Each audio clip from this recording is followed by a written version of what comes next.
Muy buenas tardes, sean bienvenidas y bienvenidos a la Pontificia Universidad Católica del Perú. Estamos enormemente felices de contar con su presencia. Es un honor para mí darle la bienvenida a la doctora Leticia Tolosa, presidenta de la Conferencia Internacional de Finanzas. Muchas gracias por acompañarnos. Bienvenida, Leticia. Buenas tardes, estimadas autoridades presentes, estimados colegas, alumnos, públicos en general. Es muy grato darles la bienvenida en este acto que es el lanzamiento de la 24ª edición de la International Finance Conference. Para nosotros, nuestra querida IFC 2024. Me acompañan en el lanzamiento miembros del board, el doctor Samuel Mongrut, de la Universidad del Pacífico del Perú, el doctor Jorge Pérez, de la Universidad Santiago de Chile, el doctor Rodolfo Núñez, de la Universidad de Sao Paulo, el doctor Rodrigo Herrera, de la Universidad de Talca, Chile, la doctora Vivian Cruz, de EAFIT Medellín, Colombia, y la doctora Caroline Oliveira, de Brasil, quienes todos estamos colaborando para que podamos crecer institucionalmente y sumar una visión estratégica para poder continuar avanzando. Esta conferencia ha tenido lugar en diversos países desde sus inicios en el año 2001, en Chile, México, Colombia, Brasil, Argentina, Uruguay, en Perú y ahora nuevamente en Perú, desarrollando importantes eventos académicos en torno a la temática de las finanzas y su impacto en el desarrollo de nuestros respectivos países. Y para este año, luego de conocer al profesor Aldo Quintana en conferencias anteriores, nos entusiasmamos para que la Pontificia Universidad Católica del Perú sea sede. Por lo cual agradecemos al doctor Emerson Toledo, decano de esta Facultad de Ciencias Contables, al doctor Sandro Paz, director de la carrera de Ingeniería Industrial, al magíster Alonso Segura, director de la carrera de Finanzas, y a todos sus colaboradores por el trabajo conjunto que llevaron a cabo y el que tendrán que realizar para realizar el evento que se desarrollará el día 2, 3 y 4 de octubre en Perú, y así poder recibirlos a todos de manera cordial y acorde a las expectativas. En un mundo cada vez más interconectado y consciente de la sostenibilidad, la alfabetización financiera emerge como un vehículo esencial para forjar un futuro económico más justo y próspero para todos. Los académicos, empresarios y estudiantes estamos preocupados por lo que ocurre en nuestras sociedades, con la falta de educación financiera, las desigualdades que se observan y la falta de oportunidades de ciertos sectores. Y por ello no queremos ser ajenos a lo que ocurre en nuestros entornos. Pero también estamos atentos a las novedades tecnológicas, la velocidad de cambio de los productos financieros y las oportunidades de desarrollo y de crecimiento en diversos sectores de la economía. Y todo esto siempre está ligado al aspecto financiero. Nada de lo económico es ajeno a lo financiero. Los eslóganes que hemos utilizado en las conferencias anteriores delimitan nuestro rumbo de trabajo que año a año queremos realizar en forma más comprometida y con más impacto social. En el 2023 se utilizó el eslogan "Conectando finanzas y personas, el poder de humanizar los datos".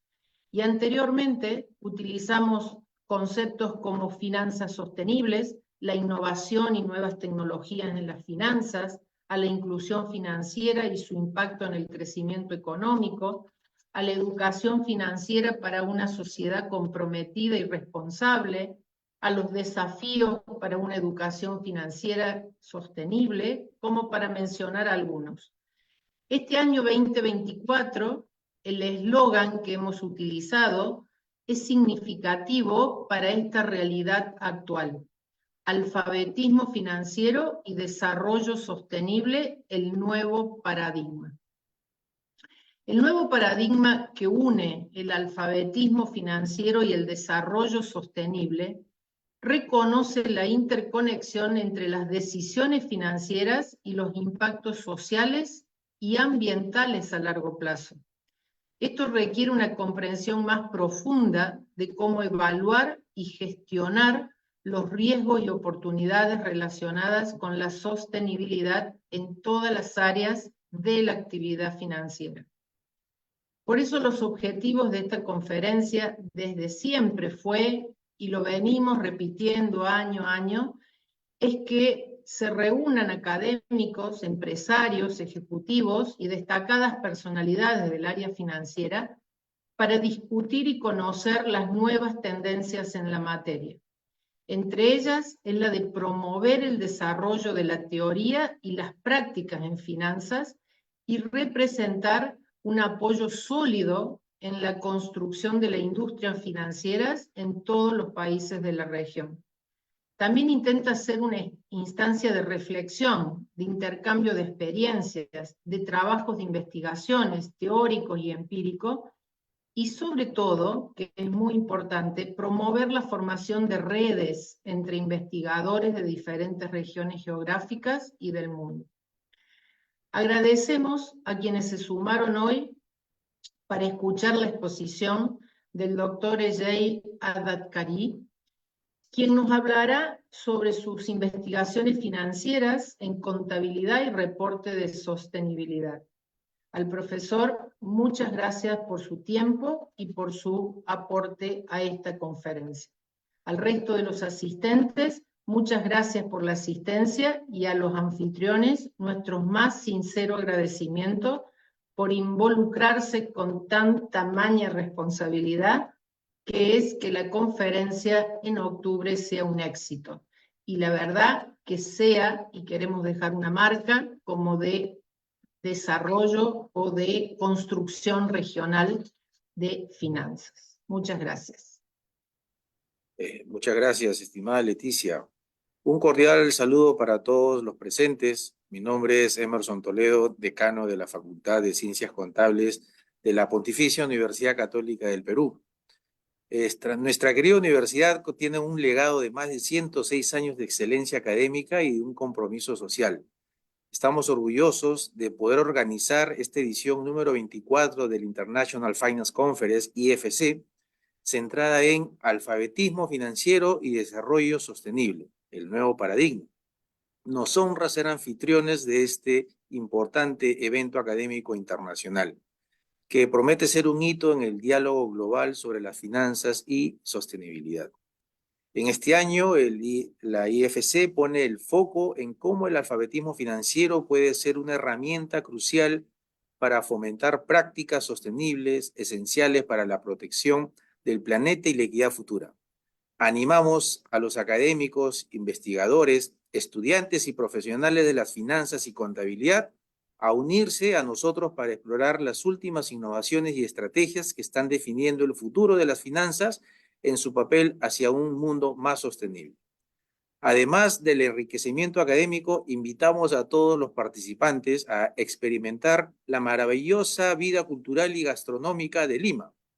Disfruten de todo lo que la PUC y Lima pueden ofrecer. Aprovechen esa oportunidad única para el aprendizaje colaborativo y el diálogo constructivo.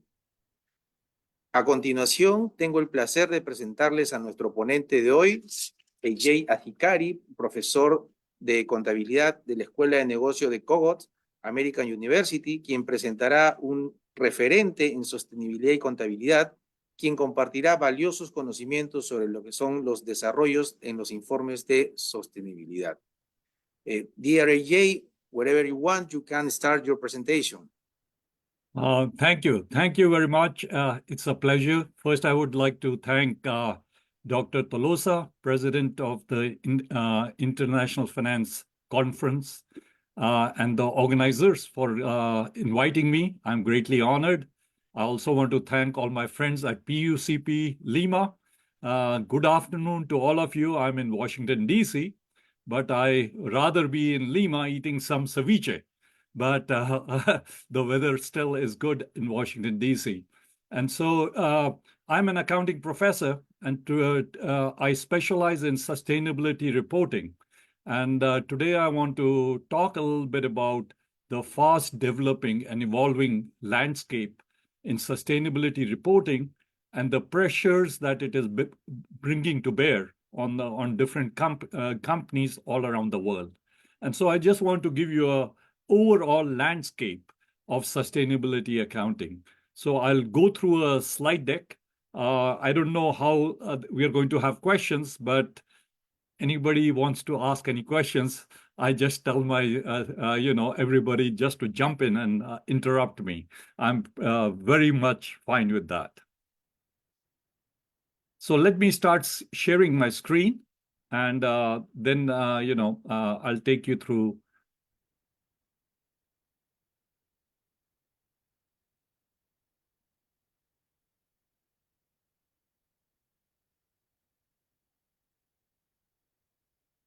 So I want to talk about the developments in sustainability reporting. And this is an area which has been really fast evolving.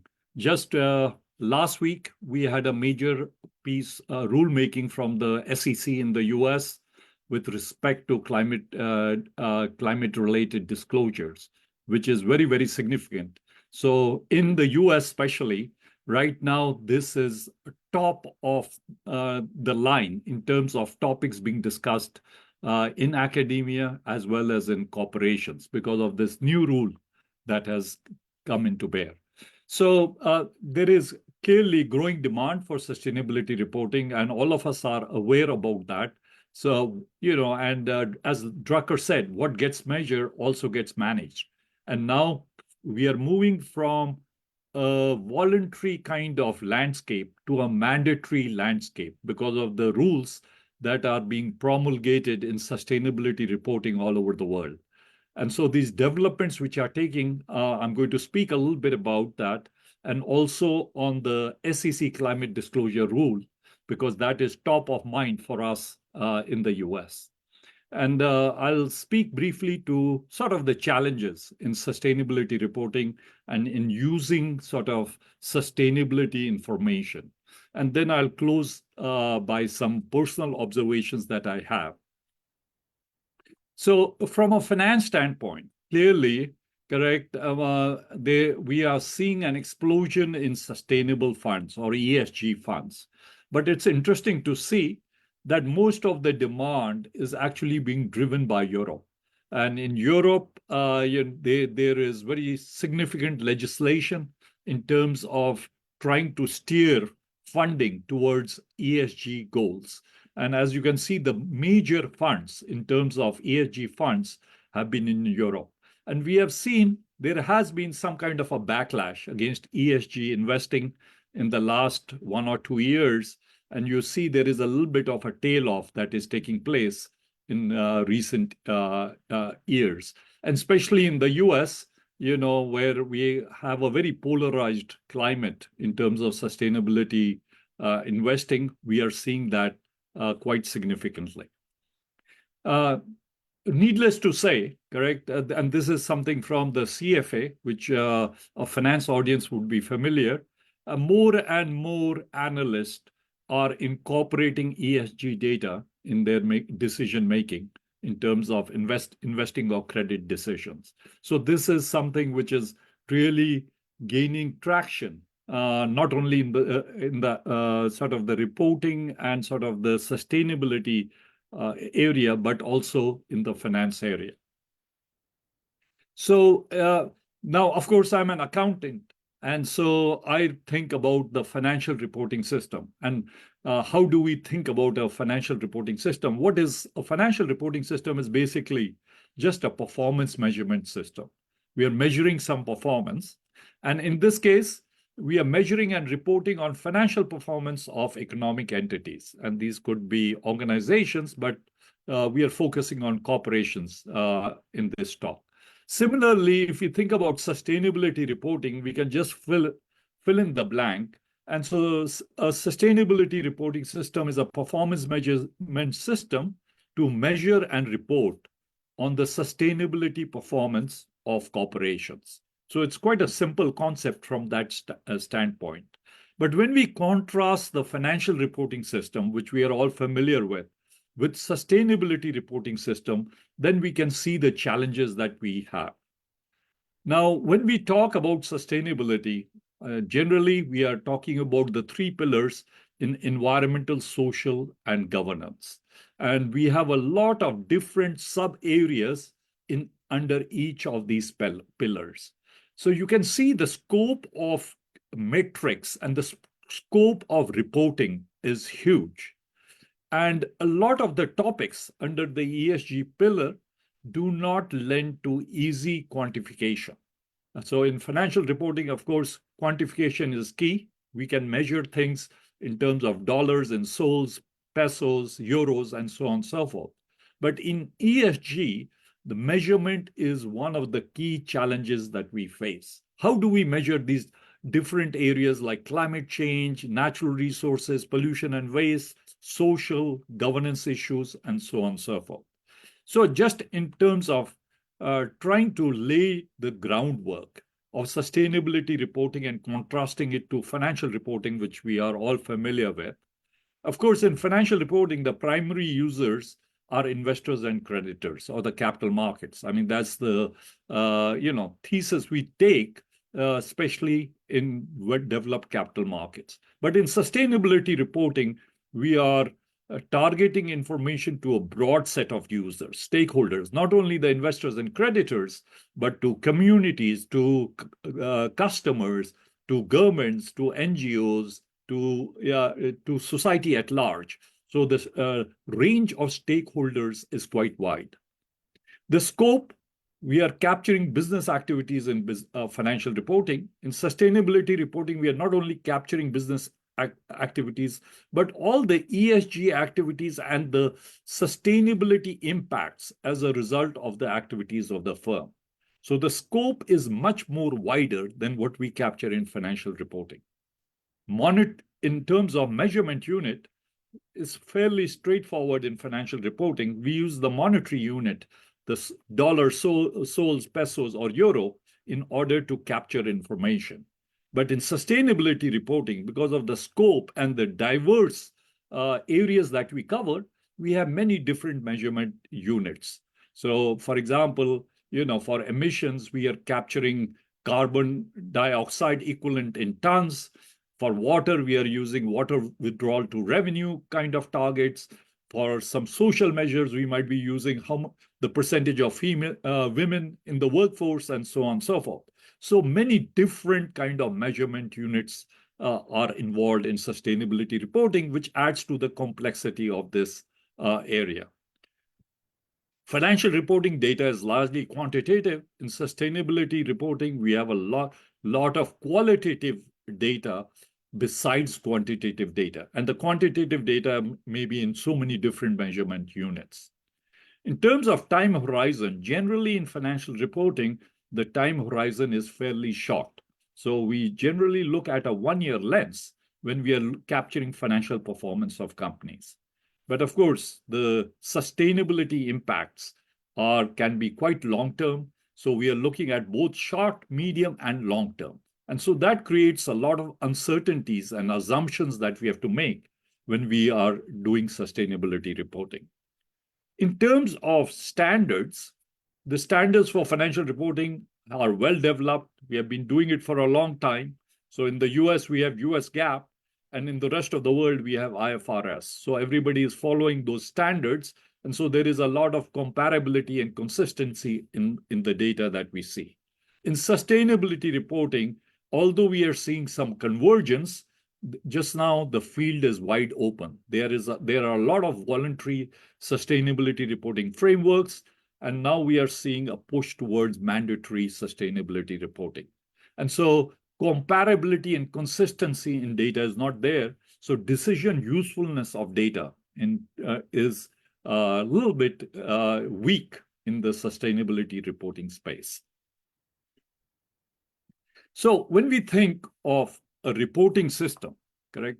And how can we rely on the sort of output of a reporting system, i.e. the financial reporting, for example, which we all are familiar with? First, we need some standards. There has to be some pillars which lend credibility to a reporting system. So everybody should be following the same rules. And these rules are IFRS or US GAAP in the case of US companies. There should be a statutory framework which monitors and enforces these standards so that to make sure that companies are following the standards, correct? So their monitoring and enforcement, absent that, we are going to have problems in terms of credibility of the data that we see. Then you need internal mechanisms like corporate governance, correct? We need the corporate governance and internal control, well-developed internal control and corporate governance measures in order to make sure that the data integrity is there for the data that we are seeing. And of course, we have assurance, which is the independent audit, which lends additional layer of credibility to the financial statements that we see. So based on that, we are able to make decisions on the financial statements of a company. Should I lend money to this company? Should I invest in this company, buy, hold? Because we have the independent assurance, that lends credibility. And then, of course, there are other issues. There are market forces, rating agencies, and other monitoring that takes place in the market, analysts and other intermediaries, which bring credibility to the system. So this, of course, takes a lot of time to develop.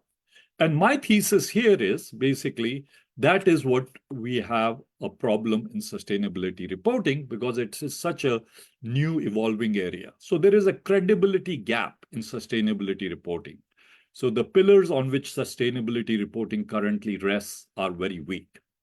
And of course, we need to bring some discipline and rigor to sustainability reporting.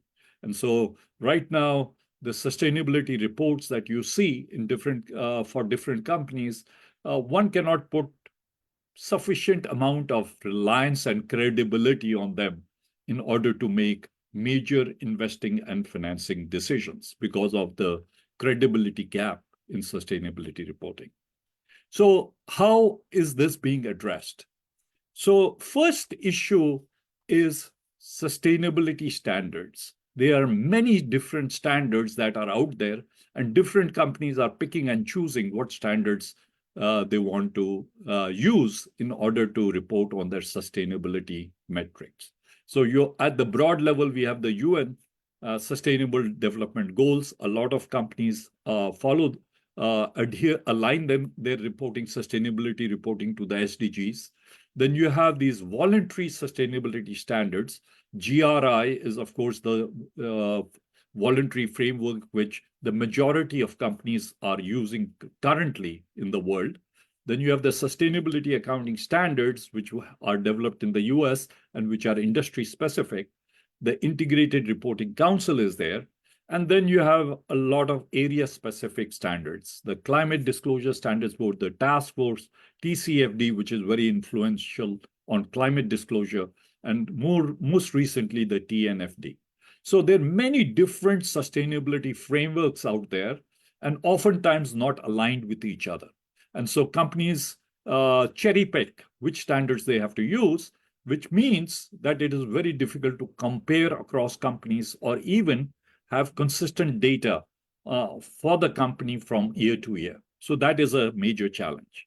Now, of course, in response to this problem, we are seeing kind of consolidation of the sustainability reporting standards across three dimensions. On the one hand, which is the most expansive methodology, is the EU Corporate Sustainability Reporting Standards. And this is a very expansive set of standards which the EU is developing. And they've developed 12 standards across environment, social, and governance. And so this is a very broad-based initiative by the EU. And this is going to be operational from 2025 for most large EU companies. And about 50,000 public and private EU companies are going to come under the scope of the CSRD. Moreover, companies that are operating, foreign companies that are operating in EU, where they have, where they might have subsidiaries or they're generating more than $250 million of revenue, they will also come under the scope of the CSRD. So, for example, 3,000 US multinationals are going to come under the scope of CSRD and would have to report under CSRD. So it's a very, very influential and comprehensive sustainability reporting system or framework, which is going to become more and more used all over the world. Then, of course, we have the International Sustainability Standards Board, and that is an offshoot of which has come out from the IFR, International Financial Reporting Foundation, correct? It is the same mothership, and they've developed the International Standards Board, and this has consolidated a number of different voluntary sustainability frameworks, such as SASB, IIRS, TCFD, and CDSB, all have been absorbed under the International Sustainability Standards Board. Their goal is to come out with a baseline of sustainability standards which are going to be adopted worldwide. And they've issued 2 standards last year. One, general requirement for sustainability-related financial information, and the second one is on climate-related disclosures. And IASCO, which is the securities regulators, international security regulators, has endorsed both the standards, and different countries now are in the process of adopting these standards. So Australia, UK, Brazil, Nigeria, Canada has put out a exposure draft just this month based on the International Sustainability Standards Board. So it has a lot of power behind it because it's coming from the same standard setter that sets international financial reporting standards.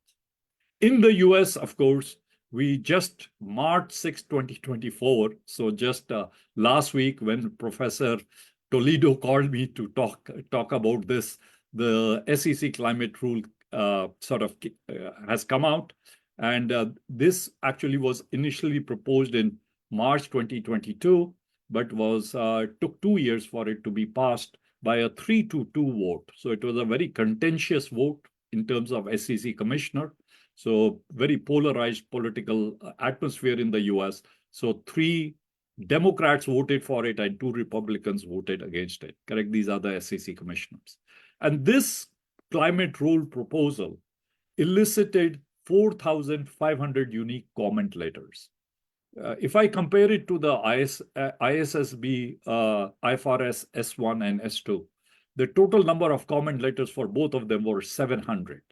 For the SE climate rule, there were 4,500 unique comment letters. So very, very contentious.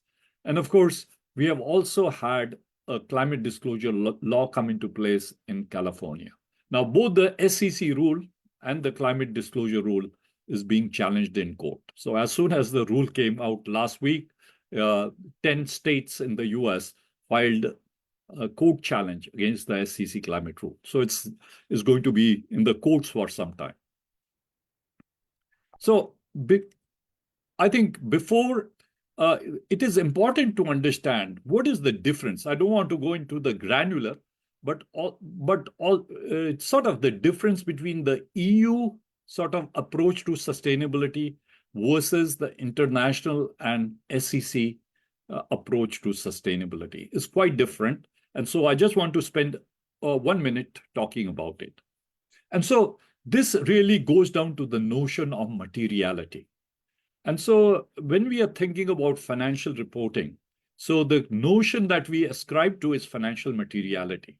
That is any information that would be material for an investor to make a decision in terms of buying or selling the shares of a company is going to be financial material. So the ISSB and the SEC basically subscribe to the financial materiality notion. So that means we need to provide sustainability disclosure, which is going to be useful to investors and creditors in order to make an assessment of the enterprise value and the financial performance of a firm. So both the ISSB and SEC rules are geared to meeting the needs of investors and creditors, i.e. the capital markets. So the focus is on the capital markets. So sustainability information, which is useful for capital markets in order to make decisions with respect to corporations. Now, the EU rule is a little bit different, and that also is the GRI. So the EU rule, not only they are interested in financial materiality, they're also interested in impact materiality.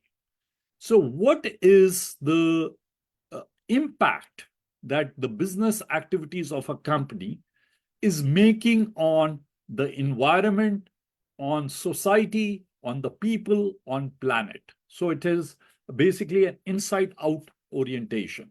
And so therefore, in that kind of a sort of impact materiality, or what we call impact materiality, we are not gearing information primarily to investors and creditors, but also to outside stakeholders. So that is, the society at large, communities, consumers, suppliers, vendors, and so on and so forth. So the EU notion, correct, which encompasses both financial materiality and impact materiality, is very much broader than what we have in the ISSB and the US SEC orientation. So the scope of reporting under EU is very much broader than what we have under the US and the ISSB sustainability reporting frameworks. And so I've just kind of, so ISSB and SEC, we just focus on financial materiality. Okay, what sustainability information would be useful for investors and creditors in order to assess the financial performance and enterprise value of a company? In the EU world, not only is that important, but also impact materiality. How are the company's activities impacting the economy, environment, society, people, and planet? So it has a much broader frame, and that's what we call this notion of double materiality. So it has a much broader frame than either the ISSB and the SEC rules. So just to contrast the three, so EU CSRD is double materiality. The scope is much broader. ISSB and SEC subscribe to financial materiality. What is the sustainability information that will be useful for investors and creditors, i.e. the capital markets, in order to make decisions with respect to a company? But EU, not only that, but what are the impacts the company's activities are making on the environment, people, planet, society, and so on and so forth. So it's a much broader. So topics in scope is broad, correct, under the EU CSRD. ISSB and SEC so far have only addressed climate. So, of course, EU CSRD also is looking at what is the biodiversity issues, what is the social issues, what is the impact on community, what is the impact on indigenous people. So much, much broader, correct? Human rights and things like that. The EU ISRD are starting to develop some industry standards, but the ISSB is the only one which has the SASB industry standards. So in terms of implementation, companies find that much easier. And the time horizon for EU and ISSB are short, medium, and long term. But in the SEC, they have dropped the medium. So there's short and long term in order to align it with financial reporting. Because in financial reporting, you either have a short-term assets, which is 1 year. Anything more than 1 year is a long-term assets, correct? And so they deliberately wanted to align it to financial reporting. And so they don't have this notion of medium, which we find in EU and ISSB. And the targets and goals, you can see that And the other prominent thing is the emission, GHG emissions, which you all might be familiar with. Both EU and ISSB require Scope 1, Scope 2, and Scope 3 disclosures. And as everybody might be aware, Scope 3 disclosures are challenging to measure because they are basically disclosures that take place in the value chain of a company, upstream and downstream. In the SEC proposal, original proposal, Scope 3 was included, but they got a lot of backlash from companies. And as a result, in the final rule, only Scope 1 and 2 is required. Then the location of disclosure, this is what is controversial in the SEC rule. Because in the US, if there is anything that what we call an SX disclosure, which becomes part of the financial statements, if it comes into that, then it is auditable. So it comes under the audit and the internal control for financial reporting. And companies are fearful that they can be sued if some disclosures do not pan out. And so that has been one of the major problems in the SEC rules. But there is certain SX disclosure or footnote disclosures that would be required based on material, severe weather, and natural climate change. And in terms of the number of companies, and under the EU CSRD, 50,000 companies are going to come under scope, both public and private, including foreign companies with significant operations. ISSB, the national legislation, when they adopt the ISSB rules, will determine that for country to country. Under the SEC rule, the SEC registrants, which include foreign companies who are registered in the US, will come under scope, but there are exemptions for smaller reporting and emerging growth companies. And emerging growth companies would be companies which have newly IPO'd and so on and so forth. And so they are not going to be coming under this scope. So in terms of the SEC proposal, and I'm just bringing it up because this is sort of the major discussion going on in the US right now. The salient changes that have been made from the proposal, Scope 3 is not required. So Scope 3 is not required, and so only Scope 1 and 2 are going to be required under the US climate rule, while under European EU and the international rules, Scope 1, 2, and 3, all three of them are going to be required. And in the US, the small companies, smaller registered company and emerging registered company are going to be exempted from reporting any GHG emission disclosure. So these companies will not even have to report Scope 1 and 2. And then the financial statement footnote disclosure, which was very controversial, is still required, but in a much more loose way. And so companies were really against this particular rule, the original proposal, because of liability issues. So now the change has been that now it has become much more relaxed in terms of this reporting requirement. In the US, there is an extended timeline for this application to take place. We are going to first see this application in 2026 for large companies, and for smaller companies is going to be 2028 and beyond. And in terms of assurance, we have limited assurance that will be required for large companies, which for FY 2029, and reasonable assurance from 2033. And for these smaller companies and emerging reporting registered companies, there's going to be no assurance requirement. So they don't have to have it assured. So these are the sort of key changes. And still, there is a lot of conversation. Everybody is trying to digest. It is a 900-page rule. So I'm also trying to go through it and digest what it is saying. But this is one of the main things. Now, the other problem we have, so now we are seeing that there are changes taking place in the sustainability standards. There's a consolidation taking place. It'll take some time. But I anticipate by 2027, 2028, we will see significant compliance to different sustainability standards. Corporate governance, all these standards require that the companies beef up their corporate governance with respect to sustainability. Just to show you, some statistics, for example, 30% of audit companies never discussed sustainability issues.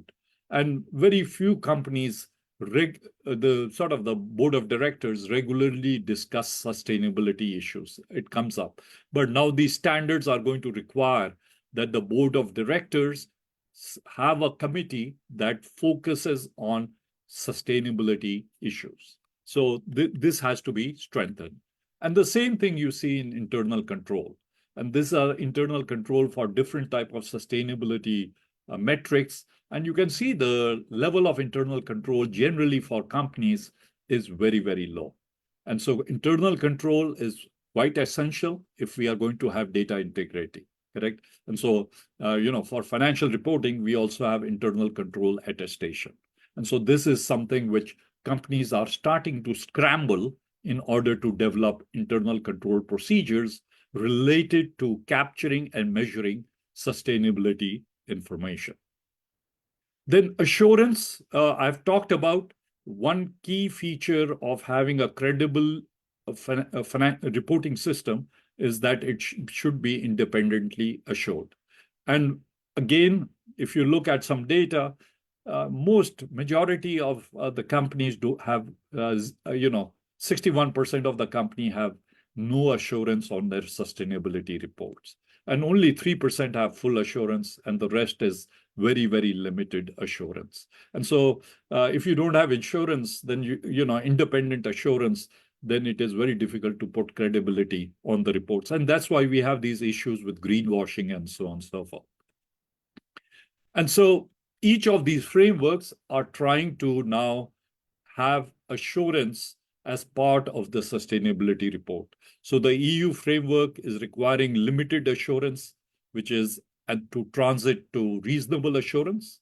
ISSB framework, of course, is leaving the assurance to individual jurisdiction. SEC framework requires limited assurance and then reasonable assurance for large accelerated filers. Now, what part of the problem is we don't have assurance standards to assure sustainability information. So the IASB, which is the International Audit Assurance Standards Board, has come out with an exposure draft, which is right now open for comment on international standard of sustainability assurance. And then, of course, the same thing in internal control and audit. We are, the profession is trying to develop some internal controls pertaining specifically to sustainability. And of course, there are other challenges.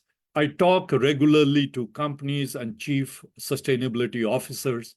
So the key challenges they are facing, one is capacity building. So now, as sustainability reporting is becoming mandatory, companies are scrambling to build up their sustainability teams. Data and systems is a problem. So a lot of the big ERP players are developing software in order to capture sustainability data. So SAP, Microsoft, Salesforce, all of them have products out, bringing product. Oracle are bringing products to capture sustainability information. Sustainability communication is also now becoming more disciplined because now everything is becoming mandated. And so, and there are a lot of issues with greenwashing. So sustainability communication, just like in investor relations communication, is becoming much more disciplined within companies. So it is coming under the sort of preview of the CFO office or, chief counsel of a company. And there are many other emerging issues. Biodiversity is a new emerging area. So social measures is another emerging area. So far, the main focus has been on climate, but now we are expanding. And this trying to capture the impact on value chain, which is kind of at the crux of Scope 3 emissions, is becoming very, very important. So those are some of the other challenges that we are seeing. In terms of ratings, correct, there are many rating agencies, just like, we have for credit rating, for example, correct? In credit rating, we have the three big Moody's, correct, Fitch, and S&P ratings, but we have different rating agencies. But the problem is, because this is such a challenging area, there is no there is a huge divergence in the rating for the same company by the different rating agencies. So there is this does not provide credibility. So if I want to look at the rating for one company, which rating agency do I rely on? Because the ratings are all over the map, because they are using different methodology, their measurement challenges, and so on and so forth. So this is, again, something that needs to be much more settled. So my personal observation, this is a very fast evolving regulatory area. Companies are paying a lot of attention to it because of the regulations that are coming. And so it is moving very fast from voluntary to mandatory. And so companies are really paying attention. Companies are scrambling to build capacity to comply, correct, with the new emerging regulations. And then there is a strong demand on advisory services, accounting and finance professionals with interest experience in sustainability. So companies are looking for these kind of individuals. And there are a lot of ESG related products which are coming to market: carbon offset, green certificates, green financing, and so on and so forth. So this is a multidisciplinary area. Basically, a lot of companies are using cross-functional teams to address sustainability issues, because you need sort of many divergent skill sets in order to put your hands around on sustainability issues. This is interesting. A lot of the new CSOs, Chief Sustainability Officers, being hired now by companies are being drawn from finance accounting backgrounds. So if you look at CSOs, who have been there for a long time, most of them come from environmental management or some kind of environment discipline or sustainability discipline. But now, because of the sustainability regulation and reporting compliance issues that are coming to the fore, a lot of companies are hiring people with accounting and finance background as the new CSOs. And then we have a new position, which I'm seeing in companies. I was just talking to the CSO of MasterCard, and they've just had hired for a new position, which is the ESG controller, because of the sort of the compliance issues that are coming to the fore. So that is, Dean Toledo told me to stick to a very strict timeline, and he's the boss. So he had told me I must finish before 4 o'clock. So thank you very much for listening. If there are any questions, I would be more than happy to entertain, or feel free to connect with me outside the conference. You can shoot me an email, correct? I'm on LinkedIn. So I'm always happy to talk about sustainability reporting. Okay, thank you very much for your excellent presentation, dear Ajay. No, we are very good with the timing of your exhibition. Estimados, si tuvieran algunas preguntas, en caso consideren, puedan escribir en el chat, ¿no? Y bueno, con este conferencia de lanzamiento damos por inaugurado el nuevo congreso.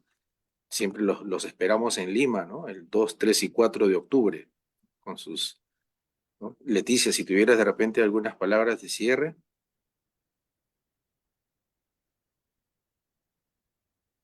Simplemente agradecer a todos los participantes, al expositor, que fue brillante en su planteo de cómo este tema debería ser abordado y cómo los abordan los distintos entes reguladores, al miembro del board que me acompañó y están siempre dispuestos a colaborar en la organización, a todos los colegas que a medida que iba viéndolos, los saludaba, un placer verlos, y esperamos contar con todos en la participación presencial en octubre en Perú, en la Pontificia Universidad Católica. Muchas gracias. Ok, bueno, entonces muchas gracias a todos por su participación. Nosotros desde la Pontificia Universidad Católica, Sandro Paz, director de la Facultad de Ingeniería Industrial, Alonso Segura, decano de la Facultad de Finanzas, le damos la bienvenida a nuestra casa de estudios y los esperamos en el mes de octubre. ¿Sí? Bueno, muchas gracias a todos entonces. Gracias por su apoyo. Gracias. Gracias.